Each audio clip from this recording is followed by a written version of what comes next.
Hi, I'm Sydney. Welcome to my Flock and Squawk, and today I'm going to be repairing these pants. So they have a couple issues. One main one is that the zipper is now coming away from the front portion of the pants, so that needs to be fixed. And another is that these are genuine 80s jeans, which means that the elastic in them it's functional, but it's not quite as perky, elastic as it once was, and so the fit is a little less fitted than I would like at the waist, which means that I'm going to be taking apart the waistband, and which will help with fixing the zipper portion. And then I have this elastic from a skirt that I actually took apart and made into a pair of shorts in a separate video, which I will have in the iCard. But we are just going to start this process by seam ripping out this waistband. It's actually quite easy to see, like just the general construction. You can actually see the elastic here and then how it's just sort of folded over.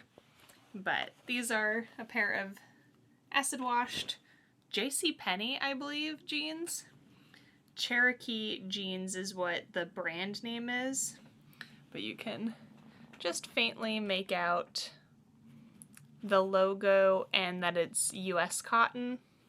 But I believe this brand was sold in JCPenney in the 80s. But I love these pants. I want them to fit a little bit better, and when I thrifted them, I was like, ooh, they seem about the right length for me because I'm like average height, but sometimes that means I'm a bit short for certain jean companies. But someone had actually already hemmed these jeans to my height. This is like a home sewist hem at the bottom. So these jeans were meant for me. And I'd like to be able to wear them even longer. So I've rambled on, but let's just seam rip out this elastic. Maybe replace it, maybe just adjust it slightly, but here we go. So before I started seam ripping, I had assessed the waistband, and I decided working on this button side first seemed the best choice because of how it was joined to the pants. The waistband and the button placket that the button actually sits upon are two separate pieces that are sewn together. So I seam ripped the serging, and then I was seam ripping that actual edge that sort of holds them together. This was the easiest way to start getting into it because the elastic was actually sandwiched in this portion to begin with, and it was a little frayed, so it would make sense to serge it later. As you can see, just along the front, I went in and started on the two lines of stitching that actually hold the elastic and the waistband there. But it also gives you kind of a sight on how the button portion with that zipper is a separate piece of fabric that's sort of sandwiched to hold it all together. Alright, so it's the next day and I finished seam ripping these pants, and someone had actually taken these in before. These little darts were not actually part of the original pair of pants, so I thought that was quite interesting, kind of neat that not only were these pants hemmed at the proper length for me, but also that the previous owner had done their own alteration and taken them in some. And as you can see, it's frayed, so I'm going to be taking these darts that they've done and probably redoing them slightly, which will help with the overall fit.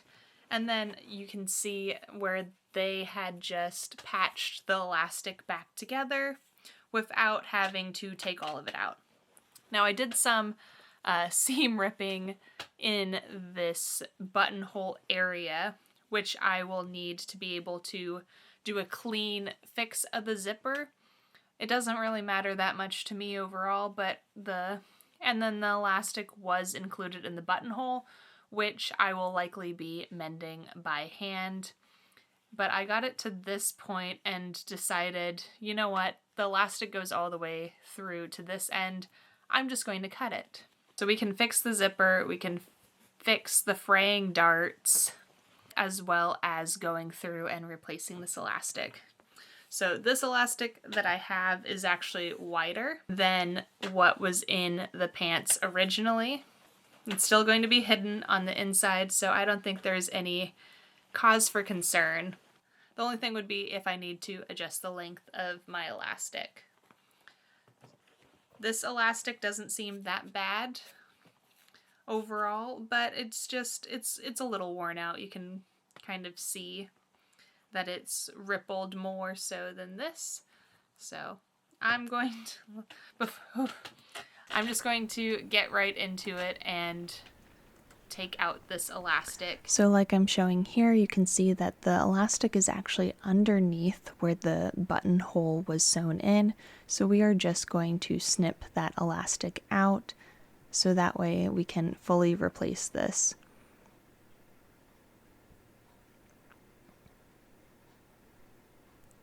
After getting rid of the elastic, you can see just how I have destroyed this buttonhole. Not really, but you can see now the stitching that we need to seam rip in order for me to be able to sew through the one layer of the denim to be able to fix the zipper. So initially the zipper was put in and then this flap was folded so that way you could have just the nice decorative stitches go through and not have any of the zipper specific stitches be showing on the outside of the jeans, which is the look that I'm going for, and you'll see that I sew it in red thread, which makes it very clear on how it doesn't actually show through. So here I am with my serger, and I'm just taking those very frayed darts and I am just carefully sewing. So the darts are sewn up into the waistband, but they do not actually shrink in at the waist portion itself. They just take in a part of what would be over the butt. So the waistband itself is not actually affected by this. So I just sewed the dart specifically so that way it was fully encapsulated on both of them and would not be fraying further. This also cleaned it up on the outside because the stitches before were slightly looser than the serging actually ends up being.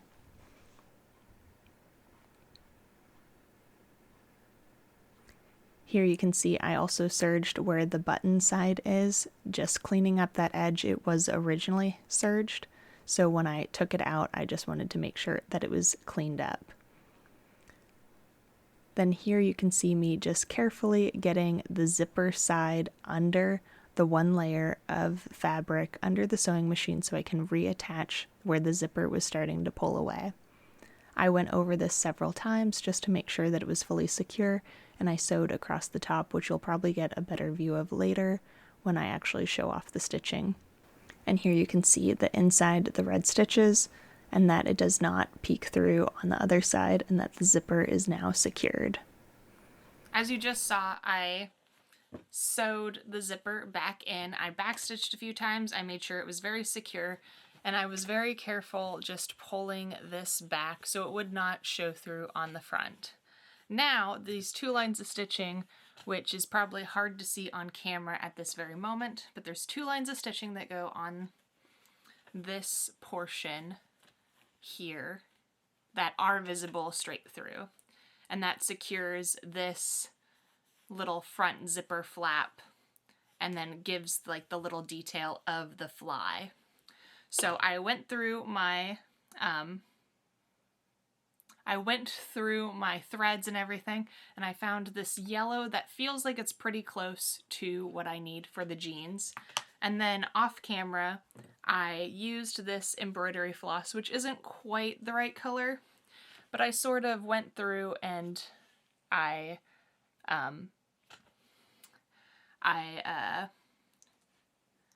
went over the buttonhole a little bit to kind of help hold it.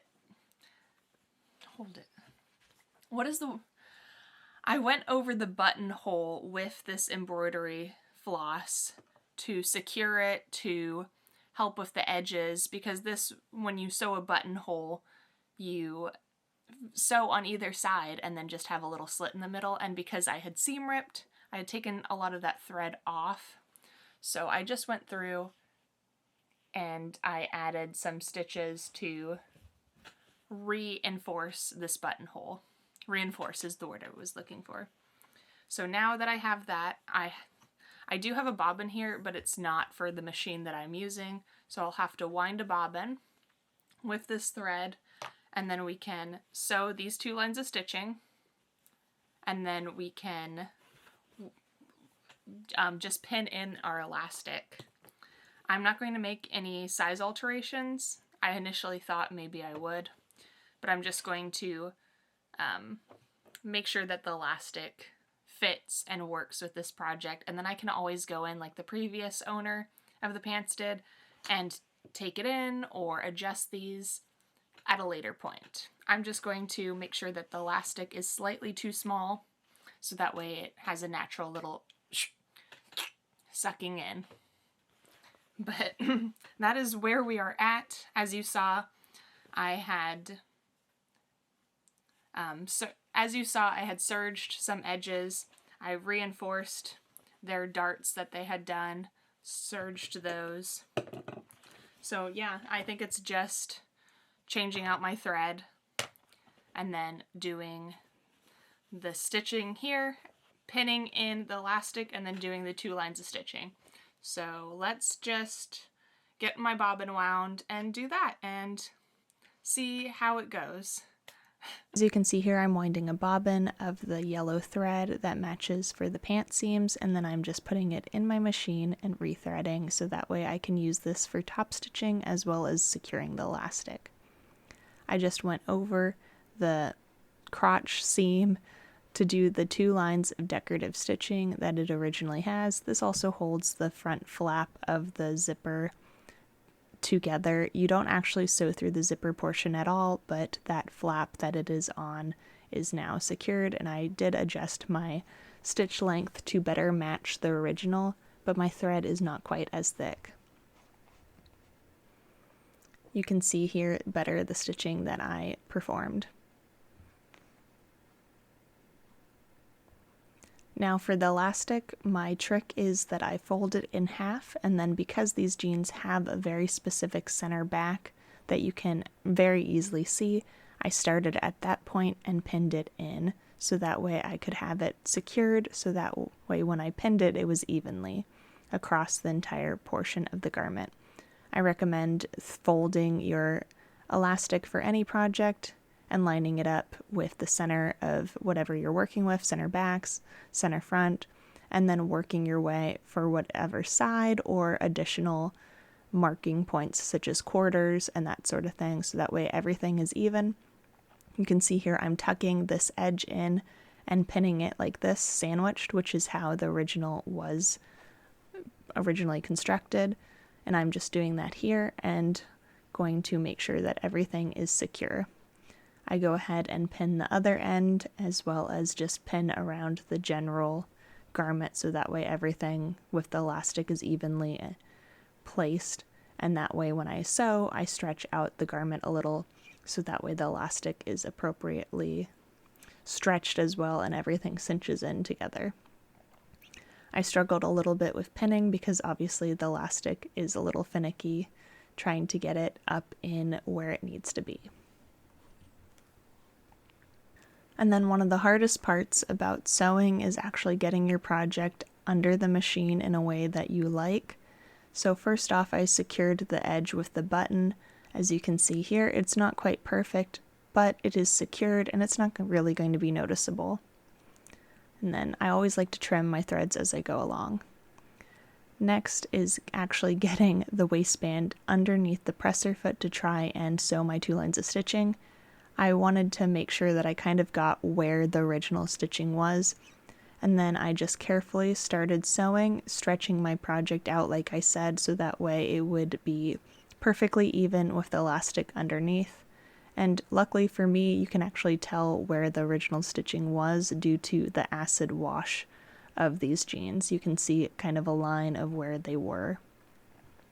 So I just went ahead with the very top stitching, and then I went and did the second line of stitching afterwards. I broke my sewing machine needle, so this little tip is the tip of my needle. So 1 needle down. And that's always a risk you take with sewing a thicker fabric or a lot of layers. So another needle bites the dust. I'll see if I have any heavy-duty ones. So I pulled out my needles, and I have some jean needles, but you can kind of see through the case. This is the needle I was using that broke, and how thin that is compared to how thick these jean needles are. So this is a lot thicker needle. So hopefully it's up to the task. Apparently I was using a very thin needle, which doesn't work in every situation. But here is a nice thick jean needle to go in. Now finally here's a kind of a close-up, better view of how the pants have turned out, just sort of on the table. You can see the 2 lines of stitching, as well as how things are hidden with the button being done up. You can see an internal view and just how it all stretches together and works well. You don't really see the lines of stitching that I did that closely or that well considering the acid wash, but it does match the original pretty well if you ask me, and I like how it all blends in. About an hour's worth of work later, and over the course of several days, and my pants are fixed. So we've replaced the elastic, we fixed up some of the seams, and now they are ready for me to wear and enjoy for years more to come. I feel like my seaming leaves a little to be desired, but it's nothing that anyone will notice unless they're taking an in-depth look at the construction of these pants to begin with, which maybe the next owner of these pants will take a look at. But the fact that these were altered to begin with kind of brings me a little joy of someone loved these or wanted them to fit just right. So I feel like that's a great sign for the longevity of these pants. And I don't necessarily plan on ever getting rid of them. They are very comfortable. I love this style. Like, it's just a fun pair of pants. But the elastic is now replaced. I feel like this old elastic from it could still find use elsewhere, but the elastic that I replaced it with from an old skirt is a little bit more substantial, a little bit like newer. It still was from a skirt from the 80s or 90s, but it has a little more spring in its step, whereas this is a little more worn out. And I feel like my color matching for the thread worked out pretty great. And then I might still go in and reinforce this buttonhole a little more. It's not really noticeable when you have the pants buttoned, but it might be something to help preserve the longevity of these jeans some more. Like I said, an hour, maybe an hour and a half worth of work that I just happened to spread out over a few days. When I'm filming a project, I want to be sure that I can film it and like be able to film the majority of it. And sometimes I can sew or I can film, and then I have to wait for the overlap of when those two things happen, of being able to film and sew at the same time to be able to capture a project.